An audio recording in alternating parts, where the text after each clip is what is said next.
Wife abandoned our kids after her friends convinced her she was wasting her youth being tied down. Now 9 years later came back expecting to be their mom again, but I already have a wife who they call mom. 9 years ago, when my son Jake was 6 and my daughter Emma was 4, my ex-wife Sarah made the decision that would fundamentally change all our lives forever. We had been going through a rough patch in our marriage, which wasn't entirely her fault since I was working long hours and probably wasn't the most attentive husband, but we were both trying to make things work for our family. The problem started when Sarah began spending time with a group of friends from her yoga class, women who were all either divorced or had never been married and seemed to have strong opinions about traditional family structures and what they perceived as limitations that marriage and motherhood placed on a woman's personal growth. These friends, particularly a woman named Jessica who had left her own family years earlier and was living what she called her authentic life traveling the country in a converted van, began filling Sarah's head with ideas about how she was wasting her youth by being tied down to domestic responsibilities. At first, I thought it was just a phase and encouraged her to take weekend trips with these friends, even offering to take on more childcare responsibilities so she could have freedom to pursue her interests. However, instead of helping our relationship, this made things worse because the more time she spent away from home, the more disconnected she became from me and the kids, and the more convinced she became that she had made a terrible mistake by getting married and having children so young.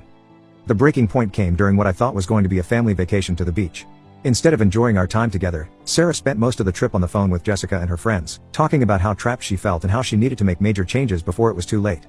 On our last night at the beach, after the kids had gone to sleep, Sarah told me she had decided to leave us and start over somewhere new where she could figure out who she really was without family obligations. She said Jessica had offered her a place in California and that she thought it would be better for everyone if she just disappeared from our lives rather than continue being a source of unhappiness.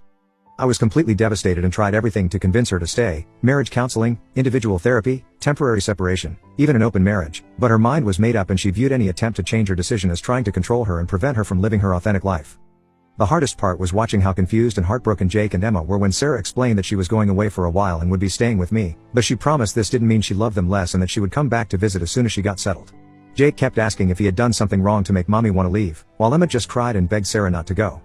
After Sarah left, I found myself as a single father to 2 young children dealing with abandonment issues and constantly asking when their mother was coming home, while also processing my own feelings of betrayal and grief. The first few months were brutal as I figured out how to manage work, childcare, household responsibilities, and my emotional well-being while helping Jake and Emma navigate their feelings and trying to create stability in their lives.